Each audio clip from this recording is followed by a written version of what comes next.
Well, we're starting a new series today called Upgrade. Now, let me tell you a little bit about this. This year, we're focusing on being disciples and what does it mean to be a disciple. The disciples were the people who were following Jesus, that he was teaching them, and it was a small group of 12 that we're most familiar with, but there were other groups of disciples around him that listened to his teachings and became his followers. And as we're learning to be his disciples, one of the best things we can do is just get information right from Jesus. So during this year of discipleship, 2019, we're actually going to be studying Jesus's words. So we're mostly going to be in the 4 gospel accounts of Jesus' life that are found in the New Testament. So it'll mostly be in Matthew, Mark, Luke, and John. And if you have a Bible like mine that has red letters in it, it points out in red the things that Jesus actually said. So kind of a red letter year. And so we're going to be looking this morning at some upgrades that Jesus offers us in his first and one of his longest sermons called the Sermon on the Mount. We're going to be in the Gospel according to Matthew chapter 5. So if you want to move over into that gospel account, that's where we're going to be for the bulk of this morning. But to give you an idea of what I mean by upgrade, I want you to think of your phone. If you have an Apple phone, they have what's called an iOS. Like I stands for the I in iPhone or iPad, or I don't know if you... and OS means operating system. And so they do upgrades to their operating systems on the Apple products. And I suppose what's the other company that has a product besides Android, right? Thank you. I suppose they have them too. I don't know. I just don't know. But you get an upgrade to your operating system. Now, one of my favorite upgrades that came was when they introduced Hey Siri. And oh my goodness, I'm kind of waiting for my phone to respond to me right now because I just said it to have to make sure it's off for me. But that is just one of the greatest upgrades because all you gotta do is say that phrase and then she'll remind me of things like I'll say, hey, set this reminder, hey, set this alarm, hey, put this a note on my phone for something. Hey, would you be sure to text this person? Hey, Siri, call Tad.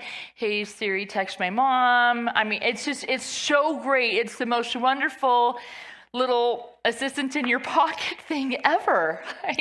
I love that upgrade to it. Now, with a system upgrade, we have to remember this. We don't actually get rid of the device. The upgrade is with the device that we have, and the operating system that we have actually gets the upgrade. So we don't throw away the phone or the iPad just because that's not what the upgrade is. A system upgrade, you keep the phone that you have, and I'll explain why that's important later, but we just upgrade the system that we already have on the device that we have. The upgrade fixes bugs and introduces new capabilities to our device. It brings in new features like new emojis, which I've had a fun time playing with as well. And I have like a friend of mine here, Craig, who, I'll just give initials, Craig Droskin, who, I hate pointing people out like that. That sometimes we just send messages between me and Tad and Craig and Joanne in emojis and try to figure out what the person is saying. But so there's new features. Sometimes upgrades make our operating system faster and easier to operate, but that is what an upgrade is to a phone system. So for the next 2 weeks, we're actually going to learn about the upgrades that Jesus brings and introduces into our lives. So remember, in order to have an upgrade, you have to already have a base operating system. I want you to know that. In order to upgrade something, you already have to have a base operating system. And Jesus is going to actually show us how he upgraded the Jewish base operating system. Because the Jewish people did have an operating system. They were very, very much part of a legalistic society. They had lots of laws that they followed, and that law was their operating system. For example, we know that they had 10 commandments, and those 10 commandments came from God himself. Well, the problem that happened is the religious leaders distorted those 10 commandments. They took the 10 commandments and they started adding things into them that are almost like bugs and viruses into the operating system and into the plan that God had when he introduced the laws. Let me give you an example of it. In Exodus 20 is where we read about the 10 commandments. The commandment about the Sabbath. Let me read that one to you. Remember the Sabbath day to keep it holy. 6 days you shall labor and do all your work, but the seventh day is the Sabbath of the Lord your God. In it you shall do no work. Not you nor your son, nor your daughter, nor your male servant, nor your female servant, nor your cattle, nor your stranger who is within your gates. For in 6 days the Lord made the heavens and the earth and the sea and all that's in them, and rested the seventh day. Therefore the Lord blessed the Sabbath day and hallowed it. Now, when God created the Sabbath day, he actually created it with us in mind, to give us a day that we would actually take rest. And not just us, our servants, our cattle, that he really was saying, take a down day. And it was a gift. It was part of the commandments because he knew we would work ourselves to death if he didn't regulate the fact that we need to take some rest. So it really was a good thing. However, it was distorted by the religious leaders. This day that was set up to be a day of rest, a day to have time with God and family, actually, the religious leaders took a word out of it and said, all right, let's talk about that you can't do any work in it. What is work? And that you can't carry a burden. What's a burden? And so then there was this rabbinical definition that they introduced. The rabbis introduced this as what a burden is. Less than a burden of food is equal to a dried fig. That's little. Enough wine to fill a goblet, milk enough for one swallow, honey enough to put on a wound, and enough oil to anoint a small member, like if you hurt yourself and you could anoint your finger or a toe or something. Now, keeping that commandment became a burden. Do you see that? The idea that was set up that there would actually be rest for you, now there's so many rules about that day that it was difficult to keep it. And the rabbis were keeping a very close watch on everyone to see if they were following the rules of the Sabbath. And it's like, wow, this day that was meant for us to be able to relax and rest and enjoy has now become a day that I'm carrying too much wine, or I have too much honey on me, or I've got milk in 2 hands. That's more than a swallow's worth of milk. And so then it just became a burden. They were after people who carried mats around. You couldn't carry your mat around. You couldn't sweep your house. There were so many rules that came on it, that you see that keeping the Sabbath was no longer a joy for these people, but a burden for these people. And it wasn't an upgrade that they had added to God's word at all, but actually a downgrade to it. The Pharisees, unfortunately, who were the religious leaders at the time that Jesus was walking the earth, did that a lot. If you think about the fact that we know there were 10 commandments that God gave to Moses about our right living with him and being righteous, which is a word that means being right with God. And then he gave instructions on the tabernacle and how the people should live around that time. All of these laws and rules, so many got added to. That, for example, the scribal law, which is called, that the scribes put together, which is called the Mishnah in Hebrew, is 800 pages long in its English translation. Those are the rules to live by, 800 pages long. The Talmud, the book of the law, 72 volumes. Oh my goodness. The oppression that these people were under in just trying to live righteously. And can you imagine having to remember all those rules and all those laws? It was such a burden on these people. However, when Jesus arrived, he offered this upgrade to the people. And in Matthew chapter 5:17, Jesus said, "Do not think that I have come to destroy the law or the prophets. I didn't come to destroy, but to fulfill." What he's talking about here is, he says, all the prophets were telling you all this stuff, and I've come to fulfill everything the prophets told you about the Messiah, about the freedom that was going to come, about the deliverance you were going to have. I have come to fulfill the prophets, but also the law. The law, all of that law that was back there, the law of the 10 Commandments, the law of the feasts, the law that God set up, I've come to actually fulfill that. I'm going to show you that, and I'm going to show you how you can live it again the way that God presented it to you and the way that's important with this upgrade I'm going to give you so that you understand his heart and what he meant behind all of these things, because I haven't come to destroy that. We're not throwing the phone away. We're upgrading it. I'm giving you an upgrade to the operating system. Now, the law that Jesus is talking about here, that he's upgrading it, let me give you an example. The 10 Commandments. If you look at the 10 Commandments, 4 of them are the relationship between us and God. So it's a vertical relationship. 4 of the 10 Commandments are us and God. 6 of them are us with other people. So there's this relationship that God's trying to help us understand that is important between he and us with others. And then Jesus, as he comes to fulfill that law, what did he do? He came to reconcile our relationship with God and show us how to have reconciled relationships with other people. So he lived out a way to reconcile these two things that are pointed out in the law. Additionally, when someone pressed him and said, "What's the most important law? Which is the most important commandment?" He said this: the most important is to love the Lord your God with all your heart, your soul, your mind, and your strength, and to love your neighbor as yourself. So he gave this super easy upgrade to all of the law. Love God, love others. So the operating system that God had planted to in the Jewish people's relationships with each other, the relationship code, was this love God, love others. He gave a lot more language to it, and Jesus says, I've come to fulfill that.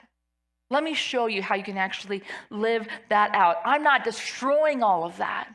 I'm fulfilling all of that. I'm going to make it a whole lot easier. I'm going to give you a better system. I'm going to give you an upgrade.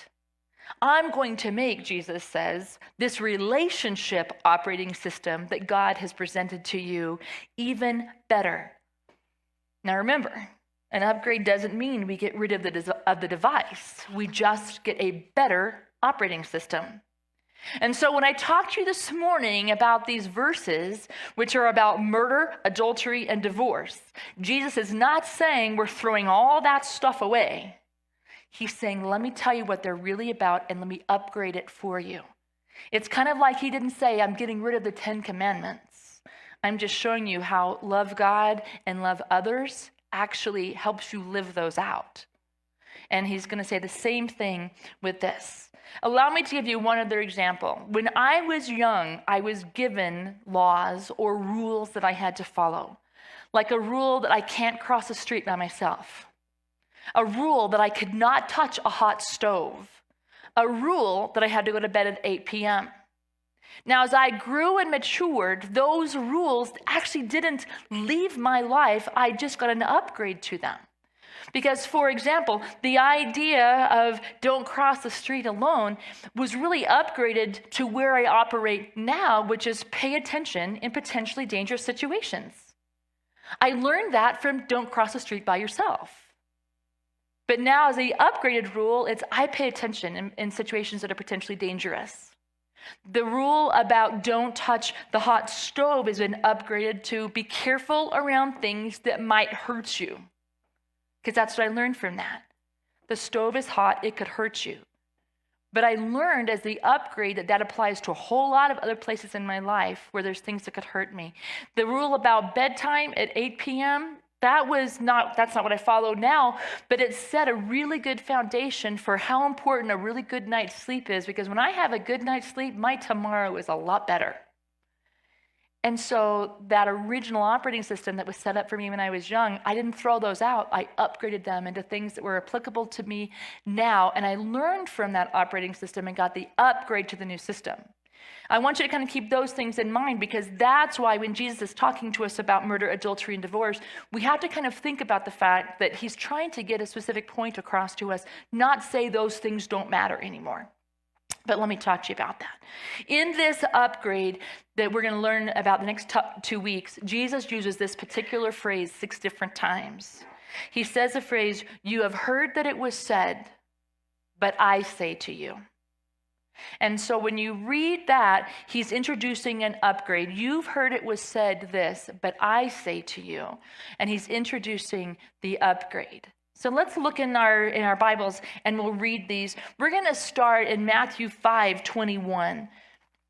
I'm going to read a few of these to you. 5:21 says, "You have heard that it was said of old, you shall not murder, and whoever murders will be in danger of the judgment. But I say to you that whoever is angry with his brother without a cause shall be in danger of the judgment. And whoever says to his brother, Raka," which is a word meaning idiot, "shall be in danger of the council.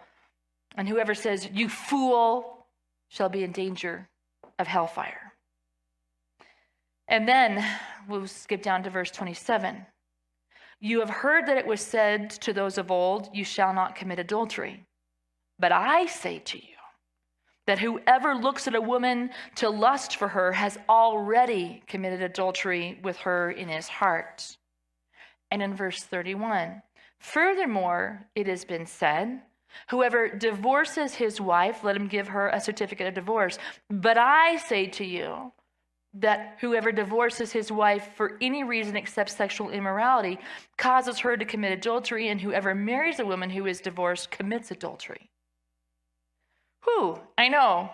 This is a fun light sermon today, isn't it? Aren't you so glad you came? Well, Jesus wants us to understand these upgrades. So I even though it's a little heavy, let's go there. What is he looking for us to install into our lives? The first thing is this, that we're to exercise emotional control. Exercise emotional control. This is where he's talking about murder. Now we know murder, we can find it in Exodus 20. It's one of the 10 commandments. It's our 6th commandment. It's an important commandment that you shall not commit murder. Now Jesus is not saying we're throwing this out. In Matthew 5:21 again, "You've heard it said to those of old, you shall not murder, and whoever murders will be in danger of the judgment. And I say to you that there's more to it. I say to you that whoever's angry with his brother without cause shall be in danger of the judgment. That whoever says to his brother, you idiot, Raka, shall be in danger of the council," which is where I think cockroach comes from, cucaracha. "But whoever says, you fool, shall be in danger of hellfire." You know, if we look at the commandment of thou shalt not murder, we can feel pretty good about ourselves, can't we? Right? Because we're not murderers in here, right? Thank you, right? So we can feel good about ourselves. But let me point something out to you. The Pharisees that Jesus was talking to at this point, they hated him. They hated Jesus. And while they weren't the men who actually drove the nails into his hands, their hatred murdered him. Hatred is a very disastrous, murderous thing that we can have in our lives. It's not just murder that kills. Our anger can be murderous. Words can kill. And Jesus is trying to help us understand that in this relationship operating system that he's put in us, that we don't get all high and mighty about the fact that since we haven't actually taken someone's life and so they're not breathing anymore, that we have not committed murder. And he says, oh, actually, anger can be as bad. character assassination. We've heard the word before, or the phrase before, rather. We've seen words wound and kill people and kill relationships. It's not just the act of murder that is bad. Name calling, gossip, using words to manipulate and control people, lying, all of those things are evidence of us being out of control emotionally. And Jesus is saying, unfortunately, when you're out of control emotionally, you can do just as much danger to someone as you can if you physically killed them. So we have to get our emotions under control. We have to watch what we say. We can't be saying idiot and fool to people. We've watched generations of children who have been raised under parents who say horrible things to them, and their self-esteem is nowhere. And so they act out, and they act privileged. They think now they deserve something because people have been horrible to them and have called them awful names, and they're going to prove that they get whatever they want to get now. And part of that is we have murdered what we are supposed to actually instill in our children. We've done it to other relationships. We do it to people we care about. When we're in a fight and we say things like, I wish I'd never married you. You are a good for nothing and I hate you. And then we had to try to go back and put the toothpaste back in the tube later when we're making up, which we cannot do.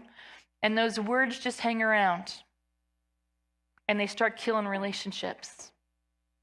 And they kill trust. And they kill confidence. And they kill loyalties. And so that's why Jesus is saying, here's the upgrade to that. You've heard it said not to murder, but I want to tell you, would you get your emotions under control and not let anger and harsh words even have a place in your life? Let me have that place in your life. Let me rule you in that. And so that's the upgrade, is that it wouldn't be just about the physical act of murder, but we would have our emotions under control so that we're not killing someone through, like I said, gossip or a character assassination or something else. We are emotionally under control. So that's one of the things, the first thing that he wanted us to get was that we need to have emotional control. The second thing that we're going to see in the next little piece of scripture is that we're to practice self-control. We're to practice self-control. So we're getting our emotions under control so that we're not letting hate bubble up. We're not letting anger bubble up and rule us anymore. And part of that is that we have self-control and that we're not allowing those in our lives. That's the scripture out of Matthew 5:27. You've heard it said that it was said to those of old, you shall not commit adultery. But I say to you that whoever looks at a woman to lust for her has already committed adultery with her in her heart.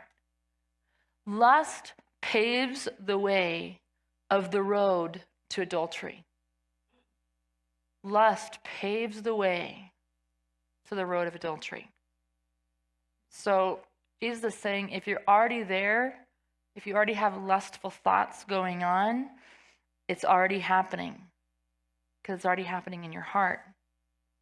And that's kind of difficult for us to actually hear, I think, and sometimes apply to our lives.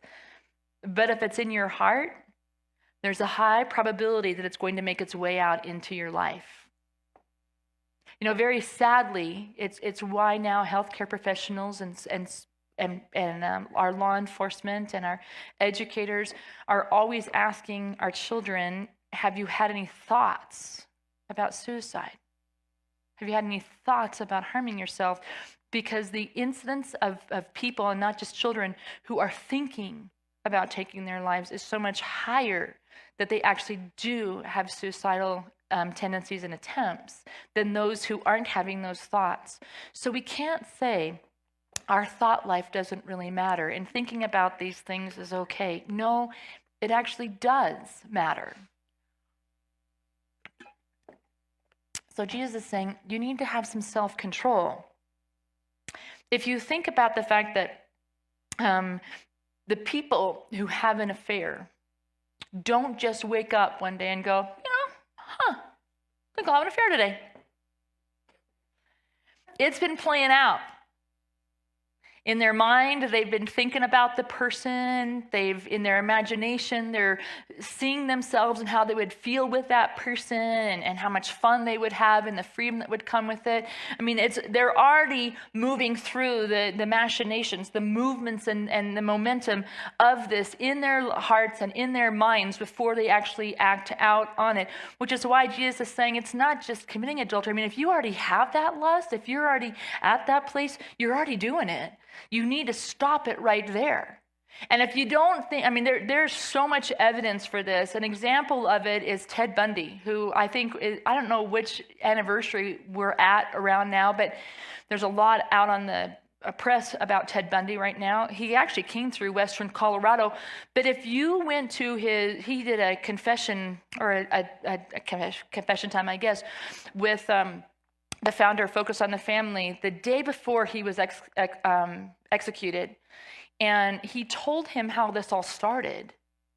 And that it started with something simple like reading a Playboy magazine that he found out behind a 7-Eleven. And then it started going through his mind. And then he started having sexual intercourse with women early on, and then because some of the graphic things he saw in pornography, he started acting more aggressively, and then it went to bondage issues and more. And he talked through the progression of then it wasn't enough, and it wasn't enough, that he wasn't hurting people, wasn't enough, that it was killing people. That was finally when he was getting there, and that still wasn't feeding what he thought he was needing, so he kept doing it, and it all started with something as little as a Playboy magazine behind a 7-Eleven when he was a young kid. So he gives an example of this cycle that goes, and it's why Jesus is saying, boy, if you already have lust, you got to get some self-control going, because it's just going to spiral. I know what's going to happen, and it's just going to lead to these places.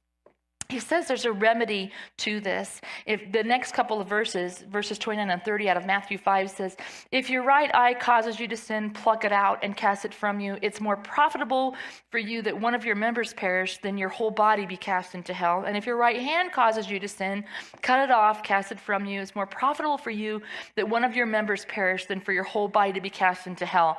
It's a very similar teaching that he gives in the Gospel according to Matthew 18, verses 8 and 9, where Jesus says, if your hand or foot causes you to sin, cut it off and cast it from you. It's better for you to enter into life lame or maimed than having 2 hands or feet to be cast into everlasting fire. And if your eye causes you to sin, pluck it out and cast it from you. It's better for you to enter into life with 1 eye rather than having 2 eyes and be cast into hellfire. Now, the 3 things that Jesus talks about in these scriptures are figurative, not literal. However, if it was literal, it'd be okay to think about better to go into heaven with 1 eye instead of going to hell with 2. But he's actually being figurative here. And let me show you what he means. He's talking about eyes, hands, and feet in this figurative thing. The eyes are the things that we see. And he's saying, boy, if there are things that you see that are causing you to sin, then you need to stop seeing those things. And our hand is the things that we do. If there are things that you're doing that are causing you to sin, you got to stop doing those things. Our feet are the places that we go. If there are places you are going that are causing you to sin, you got to stop going there.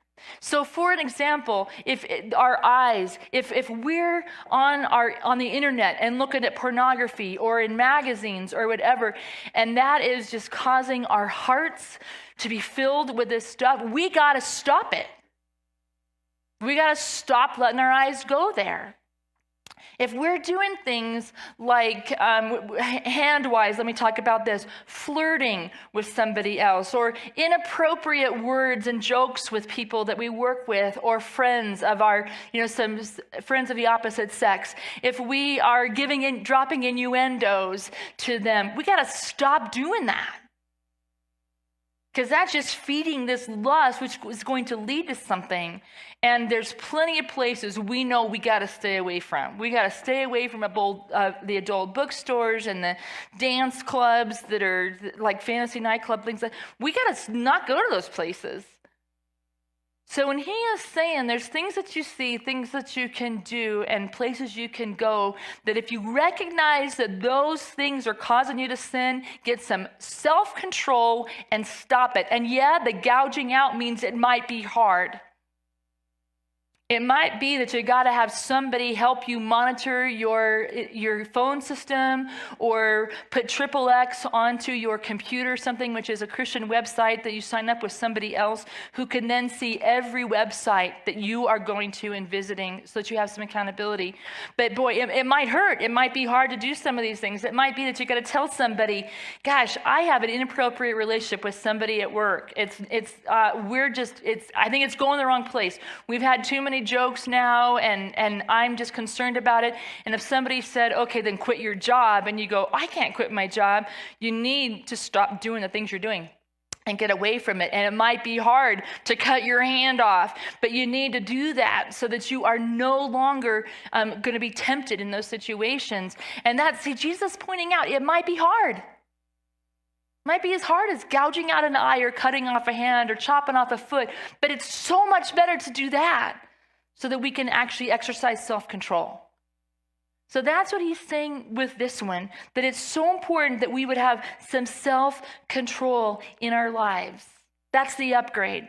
It's not about just, well, I'm not actually having the affair. We're just in bed naked together, or we're going to the hot tubs together, or, but we're not having actual sex together or anything like that.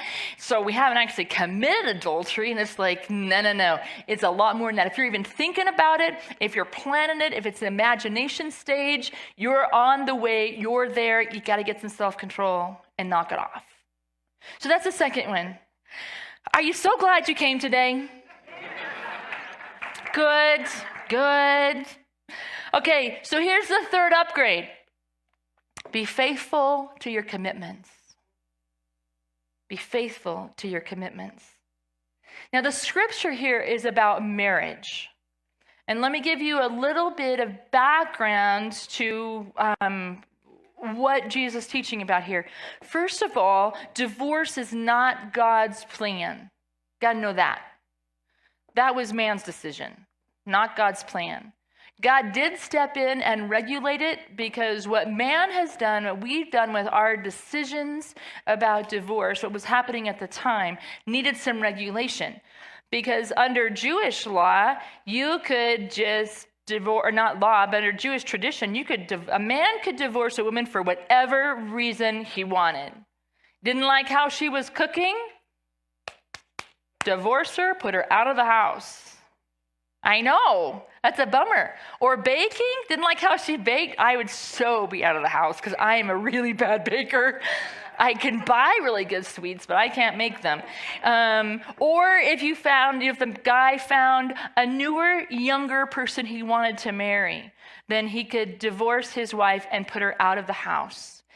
Or if they weren't having children and he was convinced it was the woman was the reason for them not having children, he could put the woman out for that.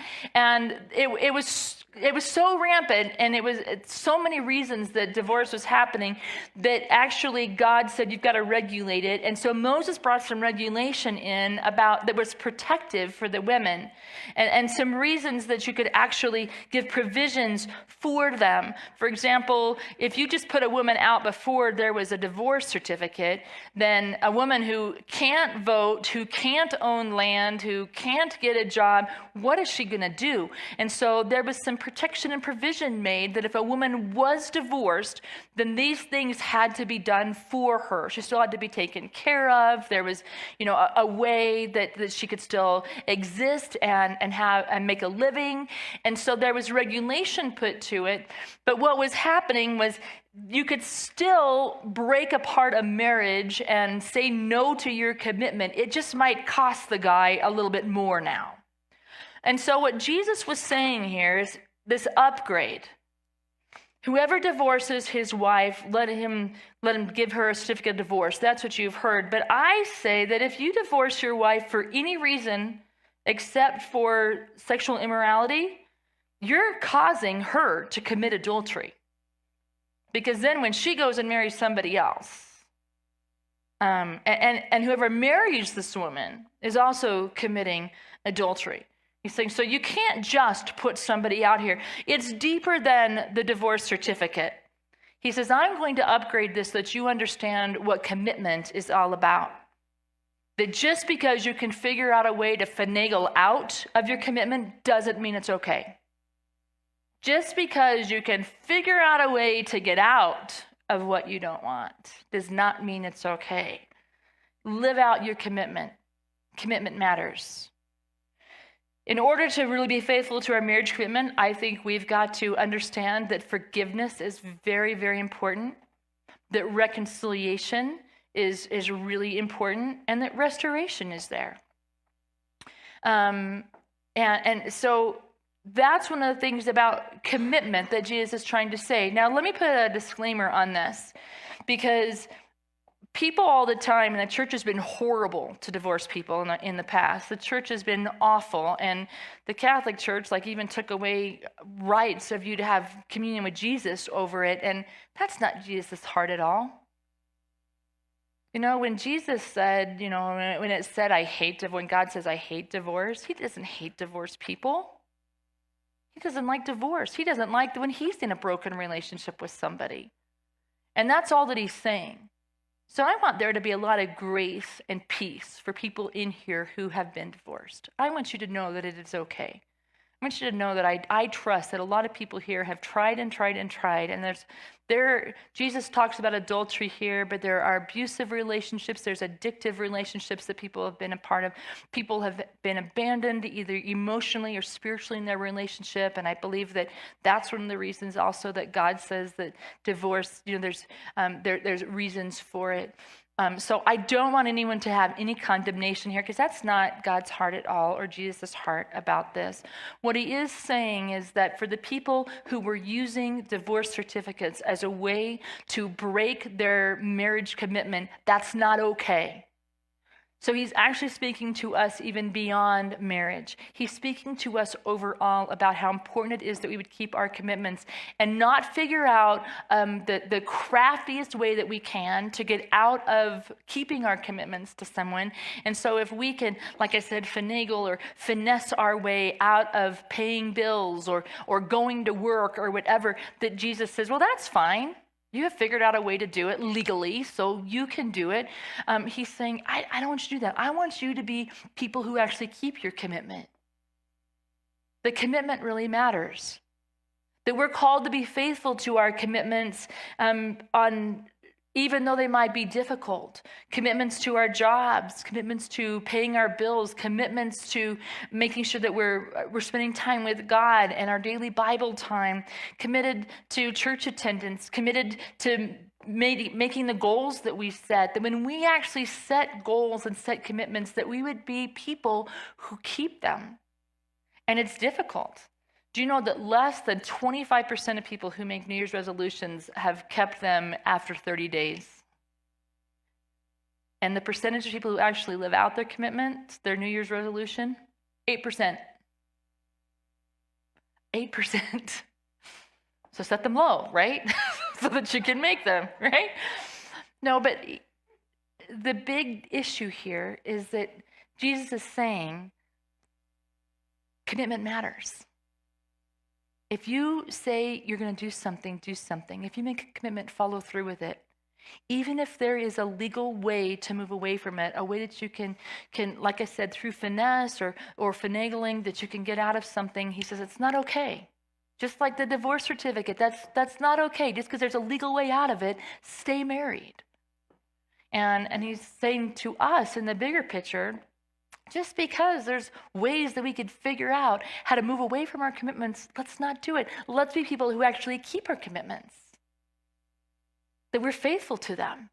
That we're faithful to keeping every commitment that we make. So again, he's saying just because you can figure out how to get out of it, that doesn't make it okay. One of the notes in one of the commentaries I read said, don't let a legal cover mask a moral failure. Don't let a legal, and I didn't put it in here in the notes, but don't let a legal cover mask a moral failure. So just because we can figure out a way to get around some of these things doesn't mean we should. Jesus tells us he wants us to upgrade our thinking, that when you make a commitment, you keep it no matter what. So in these 3 areas, Jesus helps us see that we can make changes for the better and that we can live with a system upgrade. And he makes sure that we understand that these are not just physical issues of murder, adultery, and divorce, but they're actually spiritual issues, heart issues. That if we're going to exercise emotional control, it's because our heart is in the right place. That we can't be all proud of ourselves because we're not killing people. It's really that our anger's under control and we have our emotions under control. He came to reconcile relationships with us, and we should be people who want to reconcile relationships as well instead of using emotions to destroy them. That he wants us to practice self-control. Remember, self-control, again, you got to start thinking about eye, hand, and foot, the things we see, the things we do, the places we go. Are there places in our lives that we've got to have some self-control over? Are there things that we're doing that we've got to have some self-control over? Are there things we're looking at that we need to exercise better self-control in our lives? Because he's telling us that's the issue. I'm really trying to get you to get that your heart would start putting this self-control into practice. And then again, when he says, be faithful to our commitment, even if we can get out of something, we don't do that. We don't go there. The world is really good at that, figuring out loopholes and escape routes. And man, I tell you, it's so hard right now. I know people who are going through big issues with court systems and all the stuff that has to be done to make sure that there's not one little thing that misses, so that there's not one opportunity for mistrial or a loophole that someone can get through or some technicality that somebody gets off of. I mean, we are so bad right now about looking for ways out of commitment that we have to put all these extra precautions into place. And Jesus is saying, I just don't want you to have that. You have the upgrade. So keep your commitments. Be faithful to those. Knowing this information, church, means that we are held to a higher standard. We're held to a standard the world does not follow and doesn't feel that they're held to, but we are. Because we're called to stand out as disciples. We're called to look a little different. We're in this world, but we're not of this world. And so we stand out as disciples who have an upgrade in our relationship operating system. And we know the importance of having our emotions under control and practicing self-control and keeping our commitments. We know these things, and so we start operating in that way. So with all of that, I just want you to be thinking of the things that let the Holy Spirit kind of speak to you about the stuff that maybe he wants to ask you to consider in your life. I know the things that he's kind of slammed me with that I need to be watching. And sometimes I love the Holy Spirit. He'll speak to me in whispers, and sometimes it is with a 2x4. And and this is one of those times where it's like he's really just getting after me with the things that are important in my life that I would have better emotional control over or self-control over or commitments that I really have to maintain and keep. So I would ask you just to spend some time during this worship time to also consider that. And so if you're able and you can, why don't you please stand up? We're going to have one last worship song, and then I will come up here again and I'll close us out as well.